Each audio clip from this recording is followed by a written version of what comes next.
Why the Buddha said shameless liars can commit any evil. Years back, I was reading about a psychologist who was studying people in their attitude towards happiness, things that made them happy. He said he was surprised to learn that a lot of people lie to themselves about what makes them happy. You ask them in anticipation of something, "Will this make you happy?" And they would say yes or no.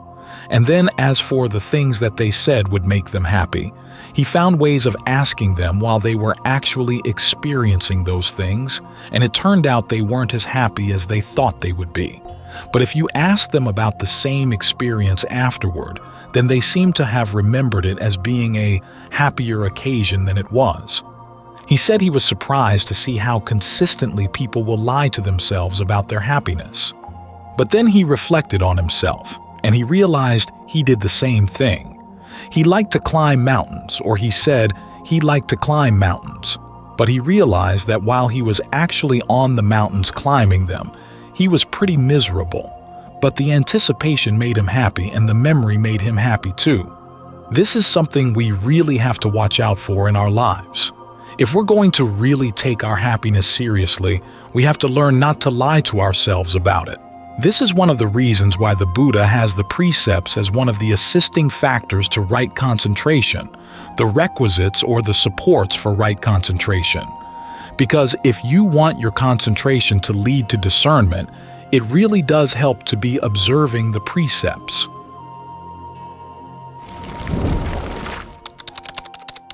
Speaking truth to defilement.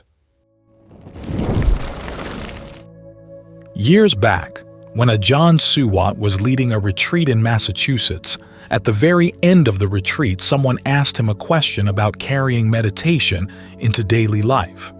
And he answered with the 5 precepts. One of the people organizing the retreats was upset, thinking that Ajaan Lee was looking down on what this organizer called lowly lay people, that they could only manage the 5 precepts. But that wasn't Ajaan Lee's point. His point was that the 5 precepts provide training in the mind and also create an environment in which the meditation goes better. They actually train you in qualities you're going to need as you meditate. Truthfulness is number 1. Of all the precepts, that's the one that the Buddha seems to take most seriously. You look in the Jataka tales, the stories of his lives leading up to the time when he became Buddha, and you find that at certain times he actually killed, stole, had illicit sex, or drank intoxicants. He was basically learning the ropes and hadn't realized that these things had to be avoided consistently. But there was never a case where he lied. At another point, he said that if you feel no shame at telling a deliberate lie, there is no evil you will not do. So he takes lying that seriously. Because as we're meditating, we have to learn more and more to tell the truth to ourselves. We get practice telling the truth on a daily basis. Not even in a joke, as he told Rahula. Make up your mind. I will not tell a deliberate lie, even in jest. You think about humor, especially in our country, and a lot of it is fantasy and things the person telling the joke knows are not true, and the person listening knows are not true. Now it's one thing to say, okay, this is a joke, and you tell the joke, that's perfectly fine. But a lot of our humor is involved in misrepresenting what's going on. The Buddha says to avoid that, to drop that. You want to be really careful that what you say does actually represent the truth. Now, there are times, of course, when he says that if you say something that's going to give rise to greed, aversion, or delusion within you, or would give rise to those mind states in your listener, then you don't say that. You learn to avoid it. The promise to yourself that you will not misrepresent the truth means that you have to be very careful about how you handle delicate situations. But you want to make this a habit, because otherwise, if you find it very easy to tell little white lies, then the lies gets bigger and bigger and bigger, and you start telling major lies, and you don't feel the difference. But if you're meticulous about even the little things, then you get more sensitive to when the mind wants to misrepresent something a little bit, for whatever the reason. And that's a really good sensitivity to develop because it makes you more sensitive to what's going on deep in your own mind. We have lots of images about what kind of people we are and what's actually going on in the mind. These perceptions are like agreements. When Thai took over the word sanya, which is the Pali word for perception, one of the meanings that they ended up giving to it was an agreement, a promise, a contract. And this is what's going on in the mind. We have these images that we send to different parts of the mind, and the different parts have agreed, that this image means that, and that one means this. And we've learned how to lie to ourselves with these images. We can send ourselves false messages. For instance, you might crave a particular person or a particular set of circumstances. And then when you actually get that person or that set of circumstances, you realize that that's not what you really wanted. There was something else going on in there. Maybe you were more fascinated with the perception or the image or the thought construct around that person, or a feeling that came up as you thought about that situation. It had nothing to do with the actual person or the actual situation. The important thing is that if you don't recognize where your cravings are, there's no way you're going to be able to see through them. So you have to be very truthful to yourself. Get the mind still so that it's in a better position to see what's going actually on inside. But you also have to develop this quality of truthfulness so that you can speak truth to your defilements and get the parts of the mind that genuinely want true happiness to listen, to recognize. Okay, this is one way in which I've been lying to myself. I thought X would make me happy and I thought I really wanted X, but maybe it was something else around X that I wanted. So you look into that. Like climbing mountains. Climbing a mountain can be a pretty miserable experience, but being a mountaineer has a certain panache. Maybe that's what the psychologist was looking for, that at his age, he could still climb mountains. So as you take the meditation into life, you don't just bring your practice into your life, you also bring your life into the practice. In other words, make the practice the framework in which you live, and in this framework, truthfulness is very highly valued. We have a problem in that our society's really good at lying. People will tell lies and everybody knows they're telling lies, but they like to hear the lies anyhow. Certain of our defilements like certain lies. And the more people who tell the lie, then the more truthiness it gets until finally it becomes what everybody accepts as the truth. It gets very hard to go against. This is another reason why, as a meditator, you want to separate yourself out from the general run of things and learn how to question these attitudes, these values of our society. Are they really worthwhile? Are they really good for us? And when you learn to question them, then you can question yourself. The attitudes that I've developed and I've adopted here, whose interests are they serving? What interests are they serving? Are those interests really in my best interest? You get the mind quiet, and if you have this practice in being truthful as you go through the day, then you start recognizing when you're not being truthful to yourself, what's going on inside. That gives you something to work with. You've found an area in which you have something useful to learn. This is one of the reasons why the Buddha valued truthfulness so much, and why, if we value our happiness, we want to develop this quality of truthfulness, trustworthiness as much as we can, both inside and out. Otherwise, you're never going to be able to find a happiness that's really true, that really does satisfy your desire for a happiness you can trust.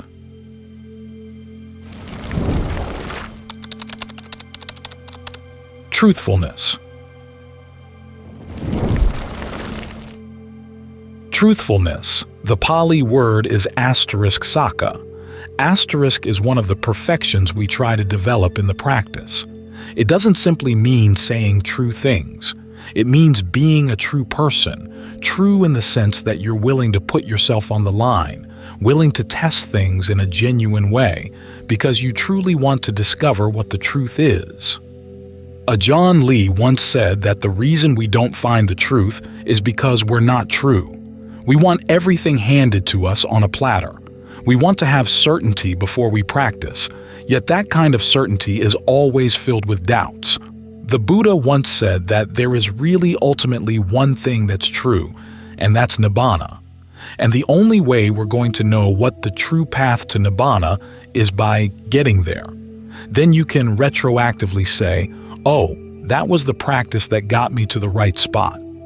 Everything else up until that point is experimentation.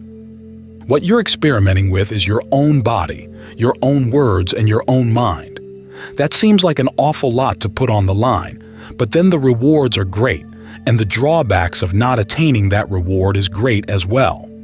So you take the Buddha's teachings in the meantime as your working hypotheses. How do you test them? He said to shape your words and your thoughts and your deeds in line with them, and that's not always easy. That's why this is called being true. This is why it takes strength of character, because sometimes the easy task is just to lie down and let things take their course, or to just do what you like doing. But there has to come a point where you see that that doesn't really take you where you want to go. You have to be willing to do things you don't like, but convincingly hold out the possibility of taking you where you do want to go. You look at the various paths to happiness, and this one seems to make the most sense. But even though it makes sense, there may be doubts in your mind because you haven't seen that happiness. So you have to put your thoughts and words and deeds on the line to test that working hypothesis. So on the one hand, you have enough confidence to be willing to test yourself. On the other, there's bound to be an element of questioning, an element of wariness, and you want to figure out kind of doubting what kind of wariness is skillful and what's not. You can learn that only through the practice. If you blindly accept, well, this has to be the way it is, and throw yourself into a particular practice without questioning, you're not developing the qualities that lead to wisdom, that lead to discernment. You're not developing the quality of heedfulness that the Buddha said lies at the base of all skillful qualities. There has to be an element of wariness, but not of a debilitating sort. That's why you have to find the right balance. You check things out. You try them, put them to the test. And how do you know they've passed the test? When you come across something that really is unchanging, that has nothing to do with space and time. Up until that point, if you find things that seem to work, you seem to get to certain levels of concentration that sound like what you've read in the books. When that happens, put a post-it note on it, that it sounds like what you've read about. Sometimes you're right, and sometimes it turns out you overestimated or underestimated yourself. But that's why it's a post-it note. You can peel it off and place it someplace else if you find it's necessary. The element of truthfulness is what keeps you trying, keeps you testing things, so that when you find something that's better or something that changes your old way of looking at things, you're willing to change. You don't sit back and wait until somebody can come along and give you the guaranteed real deal, and only then will you be willing to try it, because that never happens. The only way you can know the truth is by testing the teachings, and you have to be true in putting them to the test. Ajaan Fuang once made the comment in one of his Dhamma talks that you look at the breath. Is it true? Yes, it's truly there. Then the next question is, are you true? Are you going to stick with the breath to really see what it can do? In the beginning, you say, well, I think so. But it's only after practice, after time, that you can say with utter confidence, yes, I am true. You approach that quality of truth in degrees. You can be certain about yourself only when you can be certain about the Dhamma. And you can be certain about the Dhamma only when you are certain about yourself. You test the Dharma and yourself in the same way, and you reach the conclusions at the same time. This is why the Dhamma is special. Only people who are really true can know its real truth. That's what the Buddha did, and that's why he found the Dhamma. Ajaan Lee often made the point that our practice is a skill. The Dhamma is all about skill. The words are there to help us master the skill, to understand the problems we face in mastering the skill, and understand the various approaches we might take to solve those problems. But the words are not the Dhamma. The words point to the Dhamma. The genuine Dhamma is something we have to do. One of the old meanings of the word Dhamma is action. To see Dhamma in this sense, we have to look at our actions very directly, very carefully, to see where they're skillful and where they're not. This is why you see a lot of analogies to skills in both Ajaan Lee's teachings and in the Buddha's. The Buddha compared a skillful meditator to a skillful archer, cook, or carpenter. Ajaan Lee would say that as we develop directed thought and evaluation in the practice, it's basically learning how to observe our actions and their results, and to figure out what's going wrong. He would compare it to learning how to weave a basket, sew a shirt, or make clay tiles. Remember this as you're reading and listening to the Dhamma. The Dhamma isn't just a matter of understanding the words as you listen. Ajaan Lee once said that if you wanted to explain the Dhamma at the level of being able to remember the main points, it wouldn't take 3 hours. But then, taking just one of those points, it might take 3 years to really understand it as you put it into practice. So the Dhamma is not something to just memorize. It's something you actually have to do and observe. This is why the Buddha said that truthfulness is one of the primary requirements of practice. It involves 2 things. One is being honest about what you're actually doing and the results you're actually getting. The other meaning of truthfulness is sticking to something once you've made up your mind that it's what's really worthwhile to do. The 2 qualities go together. Once you've noticed that something seems clearly and truly good, then you stick with it without betraying your knowledge or your understanding until you get the true results you're after. You have to be true in order to learn the truth. Then you take that truth and continue to be true to really benefit from it. For a lot of us, the thought of honesty means being honest about our shortcomings. That's one side of honesty. It's a painful side. And there's another painful side, being honest about our capabilities that we haven't fully developed. We could make more of ourselves. That was the honesty that drove the Buddha on this path. As a prince, he had power, wealth, and all kinds of sensual pleasures. According to traditional accounts, the people around him kept asking, "What more could you want? Think of all the great people in the past. This is how they lived their lives. Why can't you?" The Buddha responded, "That's a sign that they weren't really great or admirable. They weren't worthy of honor or respect. Truly great people are the ones who check to see if they have a greater capacity within themselves and explore that capacity by pushing the envelope." That's what the Buddha did, and that's why he found the Dhamma. He would look at his actions and ask himself, "Am I suffering?" When the answer was yes, the next question was, "What am I doing that might be causing that suffering?" He had to look honestly at what he was doing and the results that he was getting. Then he had to ask himself, "Is there an alternative way of doing this? Is this all a human being can do, or is there something better? Something more?" He stretched his imagination and would try out any promising approaches to see if they actually worked. This is one of the reasons why the Buddha regarded truthfulness as the most important virtue, both in the sense of speaking truly and in the sense of not betraying your knowledge or your understanding. All the precepts come down to this quality of truthfulness.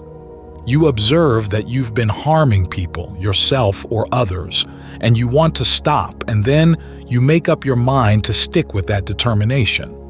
Precepts aren't commands. The Buddha isn't forcing them on you. You have to see for yourself that it really would be better to give up harmful actions. It's a promise you make to yourself. Once you make it, you want to be true to that promise. If you start lying to yourself or betraying your knowledge, it sets up a long series of other ways you have to lie to yourself. It's the same when you lie to other people. You tell one lie, and then you have to cover up that lie with another lie, then a third lie, and then a fourth. It gets very tricky and very complicated, for after a while you forget who you told which lie to. It's a lot simpler just to stick with the truth. Okay, I do have these shortcomings, but I also have these potentials. It's by being true that the potentials open up. The Buddha placed great emphasis on this virtue of truthfulness. It's one of the reasons why he said that people who feel no shame in telling a lie are capable of any kind of evil. This doesn't mean that everybody who lies is capable of all kinds of evil. There are people who will feel ashamed about the lies they tell, which shows that they know some boundaries, that they have a sense of right and wrong. The people who feel no shame at all are the ones you have to watch out for. It's especially troubling when you hear somebody say, there are circumstances where a lie is perfectly acceptable. They'll give extreme examples where, if you don't tell a lie, somebody might die. Then they turn it into a principle that lies can be okay in circumstances that are far less drastic. But even in the drastic cases, can you be sure that telling a lie will save the person's life? Some people are very poor liars. More importantly, what kind of person feels no shame in justifying the telling of a lie? A shameless person. If you feel that lying can be okay, then you're capable of any evil. So you want to make sure that you take refuge in the truth. Ajaan Maha Boowa once said that if you hold to what's true, then the truth holds no danger for you. When you pretend or make false assumptions, then the truth becomes a threat.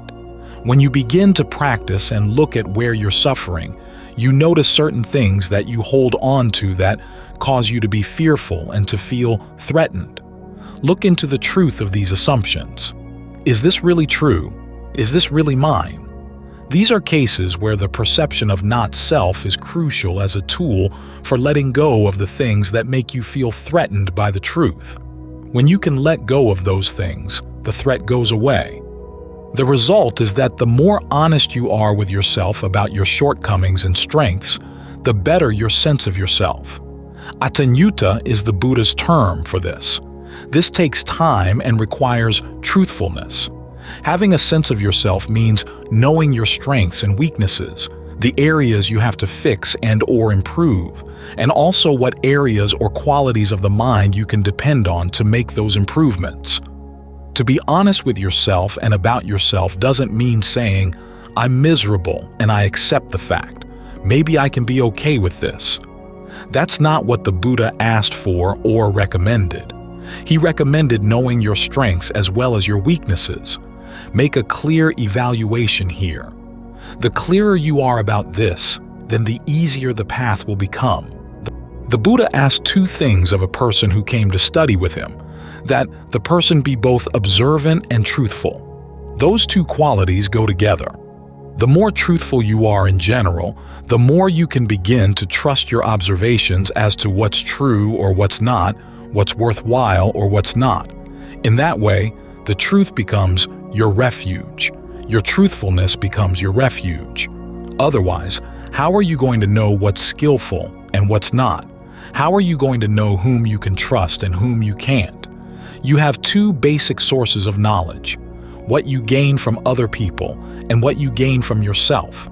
Both have to be tested through the truthfulness in your own powers of observation and in the thoroughness to which you put the teachings to a fair test.